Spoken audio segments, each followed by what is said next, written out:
Humane Science. Waking operative. Disabling cryostasis.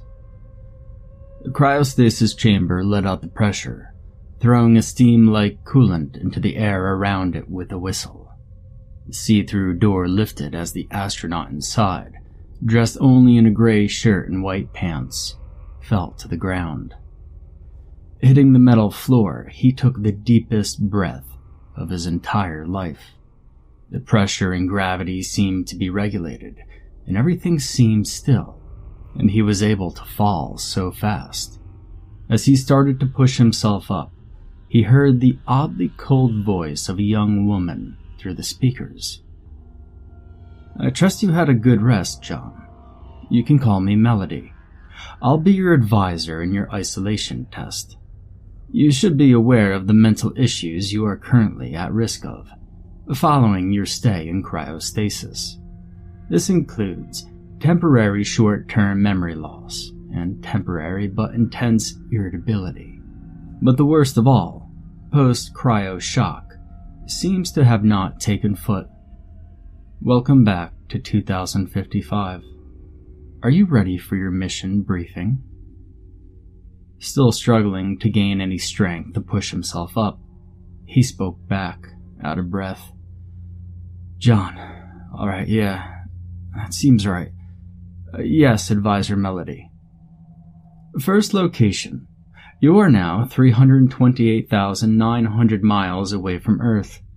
I advise you not to panic if you see it, as it will appear small in your vision. Your closest object is Earth's only natural satellite, the Moon. This object is 90,000 miles away. It will also appear small in your vision. You have been launched in a shuttle, which has dismantled itself into the station. There are 2 rooms. Your domain, where you currently are, and the testing room." After a short while, John began to bring himself to his feet. He stood still to regain his balance. "Your mission is to test fertility in plants under the condensed conditions you have been placed in, along with reporting any and all psychological alterations to me, especially ones you may write off as simple burdens or minor issues. You have multiple smaller tests you will partake in, which are lesser priorities. You can contact me anytime through the communications system in the testing room. It has an emergency scanner, in case yours is unusable, or you are in a rush. Your equipment is in the compartment to the right side of your stasis chamber." "Understood, Advisor Melody. Clarification on why stasis lasted the entire trip, instead of just the launch?" "To keep you calm, and to avoid a mental breakdown during the suspense. Remember, stay relaxed, for mission's sake." "Thank you. Signing off, Advisor. We'll keep in touch." He heard the speakers click, which he assumed meant they turned off, finally having his balance back in check and with his sickness calmed down. He took a look at the room. White walls made of metal, which revealed wire lettering on all 4 walls. Plugs, walls, screens, which were currently off, anything that would have been expected of a station like this. Beside the cryostasis pod was a bed, elevated above the floor and attached to the wall. To the right was a compartment, where he was told his stuff was stored. Beside that, an entry to the experimental hull. It was closed, with only a lever to pull. Once he did, he realized this must have been a decontamination compartment, when it sprayed its cleaning solution into a mist when opened. Inside was his suit, and a charter's pad. Putting on the suit wasn't bad, though it was skin tight with all the padding. The helmet didn't have the face shield down, which is something he had to do manually when needed. After it was fully equipped, he took the charter's pad, which was a small square piece of metal with a single red button, and walked to the doorway to the experimental hull. On his suit was his identification number, 101. There were 2 doors, which both closed around him. After a fast spray of gas without a smell, but was very visibly green, they both opened back up. This area was much larger than the other. The entire wall across from the door he just walked through was translucent. Natural light came and fed the solar panels that littered the outside, while also creating an amazing view. This room didn't have wires on the walls. One massive screen on the wall to his right, and the communication center against the wall to his left. In front of him, in the center of this room, was a large table with 7 plants inside of glass containers, a sink, a telescope, everything he would need for his experiments. Although his domain room must have been around 20 feet in each direction, a rather right fit, this one must have been 100 feet long and 30 feet wide. He stepped out of the doorway, with the doors closing again as he did. Looking out of the translucent wall, he could see Earth. It was rather small in his vision, but the blueness still shined. If he tried hard enough, he could even see white, which he assumed were the clouds in the planet's wonderful atmosphere. Even larger was the moon, which was about the size of a dollar coin in his vision. Gray and rocky, it was still an amazing sight that he could stare at for years. That was, before he heard another click come from the speakers. Maxwell, prepare for test number 1. Take the Phaseolus vulgaris plant and remove it from the glass. My name is John, Advisor Melody, he said back as he turned to the table, founding the plant labeled Phaseolus vulgaris. Out of all the 7 plants ahead of him, it was the one to the far right. He took the entire case container and set it in front of him, to the right of the sink. He lifted the glass dome off of the plant, looking at the green coloring. It was a severe distance in contrast from all the white. My apologies for not clarifying. Maxwell is your last name. Jonathan Maxwell. You are suffering from severe memory loss. Please, find the small tray currently under the telescope. Use this liquid and inject it into the plant, using the hypodermic needle beside the telescope. John did as he was told. He found the needle and took some of the liquid with it, injecting it into one of the hanging pods. He watched as it instantly wilted. He took his charter's pad and hit the red button, displaying a hologram of the plant's inner workings. The charter's pad began to analyze it immediately, within seconds responding with information on Phaseolus vulgaris. Apparently, it was an angiosperm, more commonly known as a common bean plant. 13% of the plant's DNA was unanalyzed and came back as unknown. 14%. 15%. We know the results would end in the plant's death. You will now move on to the next plant. Part of the plant is coming back as unknown. Possible contamination, Advisor Melody.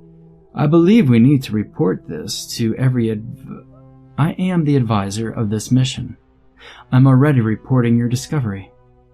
Next plant is the Graminoid. Due to the unique name, it wasn't hard to find. It was plant number 1. Placing it in front of him and placing the dead plant into the sink, he opened the container. As a sort of touch test, he ran his hand over the strange plant species. It looked like a rug of sorts, but looked more thorny than it felt. In fact, it was nice. Graminoids are a very common thing on Earth. Your home. They cover a large sum of most of the land on the planet. Repeat the same process. Taking the needle and more of the liquid, he, this time, injected the liquid into the dirt below the plant.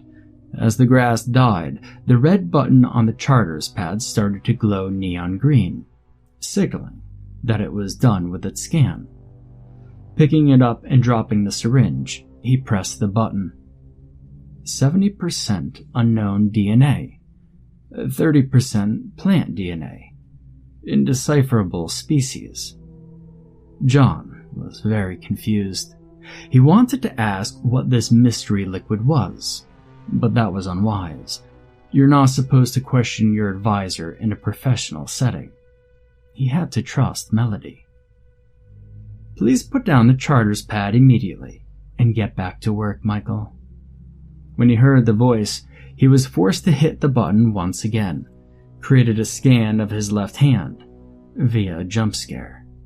Michael, your middle name. My apologies. I should refer to you in a more professional manner. Please resume your work. John was filled with disbelief and questions, but he continued. Looking down, he saw the graminoids were completely reduced to a brown ash-like substance. He put the charters pad down, continued to listen for further instructions. In the silence of the room, the charters pad began to glow again. This beckoned a response.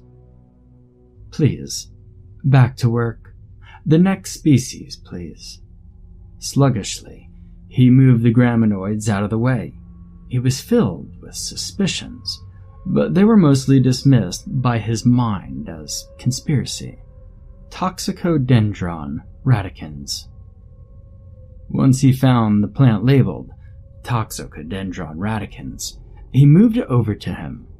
It was in the center of the 5 remaining plants. The same process, advisor? Same process. If you weren't in your suit, simple contact with this species could cause a terrible rash and itch.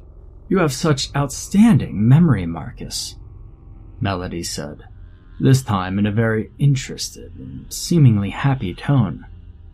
A chill went down his spine, but he took it as a compliment. When he moved Toxicodendron radicans in front of him, defiantly pretending that his hand slipped and hitting the button on the charters pad. Subject confirmed human, 100% match. Name, origin, and residence unknown. No match in the database. John stiffened. Suddenly, he was starting to see the effects of the isolation on him, even on the first day of testing. He'd get over it, though he wanted to know why he wasn't in any recorded DNA database. Injecting the last dose of the liquid he had in the needle into the 3-leaved plant, he watched it also wilted. Same results, Melody. Fantastic work. Tomorrow we continue. Remember, stay relaxed. My pleasure. When he heard the click on the speakers, he knew he was alone once more. She could obviously still hear him, but he at least had some peace. He looked out at the magnificent view of Earth, the moon, and all the stars in the distance. It was the most mind-blowing experience of his life. Looking at the colors dance, and the stars seemingly fade away and come back, the white of the clouds combine and twist. Though it was hard to see, it was hard not to stare. Before he knew it, minutes became hours. He needed to rest, and so he slept. Out of his suit, of course. Isolation. When he woke up, he was met with silence. He left the suit off and would only put it back on when instructed. Back with his charters pad. The charters pad was broken. Inside of the compartment, it was shattered into metal pieces. He walked through the doors, through the decontamination gas, before he was met with any words. Good morning, John. Welcome back to work. The charters pad is broken. It was perfectly fine when I went to sleep, advisor. I have no idea what happened to the device. No need to worry, Amanda. The charters pad is less valuable to me than the mission. It will be paid for in full by us. You have nothing to worry about. Stay relaxed. I didn't break it, though. It was perfectly fine. And then I wake up and it was broke. I don't like all this secrecy either. What is this substance I'm testing and for what cause? The translucent wall had a large white metal wall descend in front of it, blocking the view and making the room 1 foot less wide due to the thickness. All natural light was cut out, and lights placed within the ceiling switched on. They were dim and flickered on and off in some areas of the room, such as over the table. I suggest you do the work you signed up for, Nathan.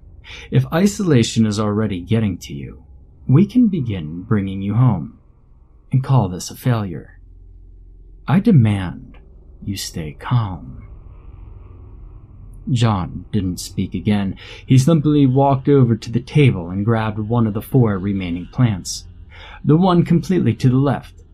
As he went to grab the needle, he noticed it was back in its original place. Everything had been cleaned, which he saw was a feature of the table itself, as the outlines of several openable arms on the table came into sight. Trying to reach over the sink to get the needle, he accidentally hit the opposing side microscope. The microscope, of course, fell into the sink, with some of the liquid splashing him between thumb and pointer finger. The liquid immediately began to burn with an unreal amount of pain, and as his skin began to open itself up and turn brown around the holes, the brown began to spread as the liquid seemingly digested his flesh. He began to panic, flailing his arm around. He turned the water on the sink on with his other hand and ran it over the affected area. Please stay relaxed, Elizabeth. This is why you must stay calm. This accident could prove fatal. Bandages being lowered near communications center. When the water touched the affected area, green mist arose. It gave off no scent and even seemed to make the surrounding area cleaner. A decontamination solution, just like between the doors. The damage to his flesh stopped, but the pain was still real. Brown and black, it had eaten about a centimeter of flesh within seconds. A robotic arm lowered from the ceiling over by the communications center, holding bandages. He attempted to stumble his way over, but fell to the floor on his hand, causing him to yell in pain. Please, remain relaxed, Matthew, Melody said in a seemingly unsurprised tone. He stuck his hand out as the machine began to wrap his hand very tightly. His eyes began to water even more as he forced his jaw to remain shut, a hard breath escaping him. Once he was fully wrapped, the arm suddenly clamped down and pulled him up to the ceiling by his injured hand. As he screamed and attempted to fall, he was 2 feet off the ground. All lights turned off. There was only darkness and pain. Please, remain calm and stable throughout your entire journey. The testing has just begun. The robotic hand let him go as he fell to the ground. When the lights came back on, he immediately turned to the communications center. Placing his good hand on the reader, it accepted his print, and when it scanned his face with a red light, it denied entry to the emergency scanner. The screen across the room turned on, showing what appeared to be security footage of him standing by the communications center. It was from a left angle, where he turned to see the arm that lifted him only a few feet away. Between the 2 fingers, there was a miniature camera right in the center. Melody's voice came through the speakers again, this time seemingly kind. Hello, John. Is there an emergency? An emergency? How about this entire mission? I demand to know what the entire mission is about. I demand to know why I'm not in the database, and I demand to know why you pulled on my hand. My, Jonathan, you have grown quite the animosity. I'm sorry for any hurt feelings, but this mission is very, very important, you see. I can't tell you everything you want to know. Tell me, or I'm done working. I'll go straight back into my cryostasis and wait until the mission's time has simply ran its course. I'll wake you up from stasis. Actually, I'll lock that pad now. Thank you for alerting us towards a safety hazard. You will hear good things in your report. You've gone AWOL. Our superiors will hear about this, Melody. I'm going to report this to everyone. I bet you removed me from the DNA database so that I could be expendable." "There are no supervisors above me, John. If some classified information will help you continue your mission, so be it. Stay relaxed." "Stay relaxed for what?" he said as he looked around urgently for any signs of danger. The arm had taken itself higher toward the ceiling, meaning the angle on the screen was higher. He still hid his hand from it by placing it under his other arm. "The green fluid you are working with is a biological terror that arose naturally. When it comes into contact with plant light, it assimilates its very DNA so that it could take over and spread by misting nearby plants. When it comes into contact with animals, it reacts as a superacid. Water, though, completely disarms the threat and creates a perfectly decontamination product. We need you to find out why water does this, to disarm and solve any future strains." "Rose from where?" "Sorry, Thomas. You will have information when the mission is over. You will be working to completion now. No response is necessary. Another tray of the liquid has been dispensed on the table." The screen turned off, and the arm lifted itself back into the ceiling. And so, he worked. He walked over and carefully worked with the green liquid. The rest of the 4 plants were simple. They were all tested. They all wilted. He didn't bother reporting, as he knew Melody was aware.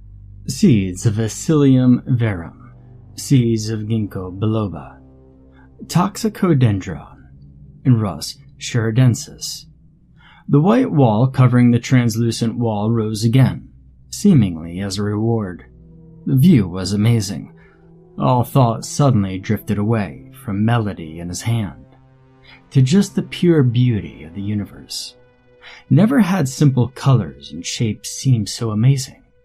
Again, he slept, and again, he thought about the situation.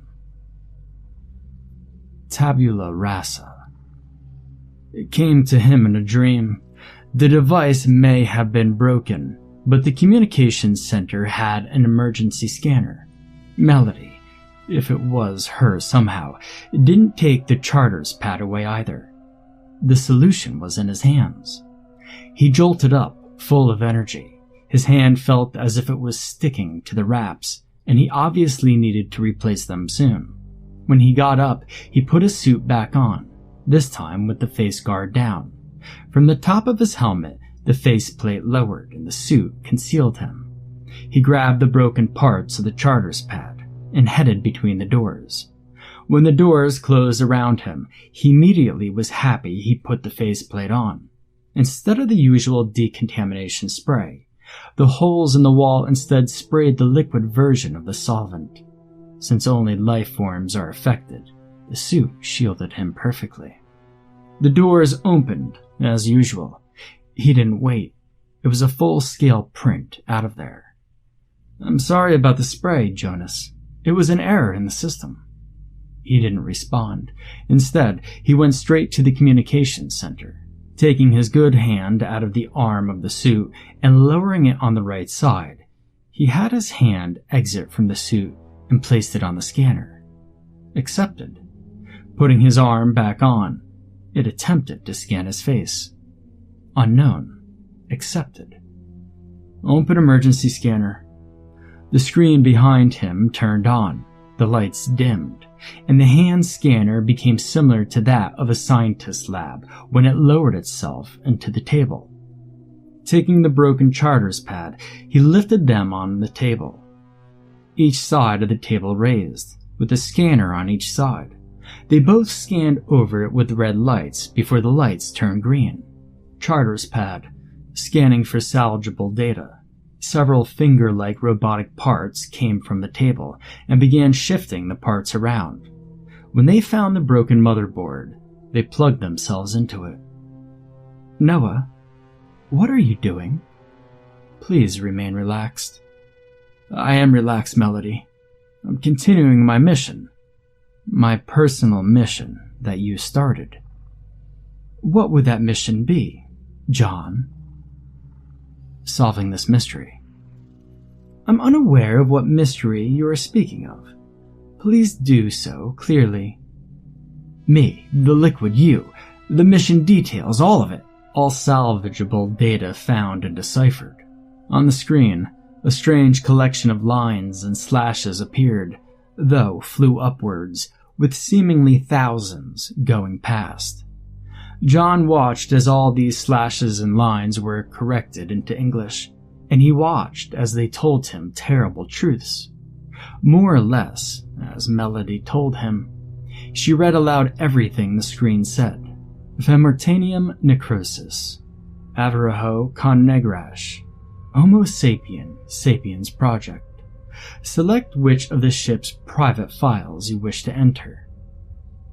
All in order, John responded, both confused and shocked, and even a bit terrified. Femortanium necrosis, biological weapon of mass destruction. Origin, Melody. Created to destroy terrestrial life on Earth, to stop alarming progression and rising of a failed project should that event ever come. And Ula refused to have their dying gift to the universe make the same choices they did. Issue with water, which, ironically, is 71% of the target planet. John sat in fear as he shivered in place, hardly being able to keep his knees locked at this point. Averaho Congregnash. Project to create a human-like ship to support the Homo Sapiens Project. AI name Melody. Creation and origin on Ula.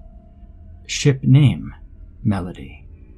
Melody will guide and test the created subject to learn about their thinking patterns and how they have adapted and will adapt to situations. AI is self-reporting issues of names, where it cycles through the list of most notable subjects when referring to a subject. May have to create new tests to see how titles work for species. Manipulations of dreams through strong frequencies and multiple wavelengths found to be a positive. You've been an AI this whole time, he said as he leaned against the table from the communications center. She ignored him and continued. Homo Sapiens Project. The AI have created a perfect human, including genetic makeup. He, she, will be tested on how she reacts to environments and situations, and how well blinded by instinct they are. When one subject fails, dies, quits, they are exterminated, and their body is removed. A new subject is created. Most notable subjects' behavior patterns: John, Maxwell, Michael, Marcus, Amanda, Nathan, Elizabeth, Matthew, Thomas, Jonas. 101 passed the rebellion discovery tests, adding 101st test subject to list of the most notable subjects. John fell to the floor. His entire life wasn't forgotten temporarily. It simply didn't exist. He simply wasn't an original organism, but instead a recreation. All of reality was too much for him. Nothing is created with knowledge, 101. We all learn it.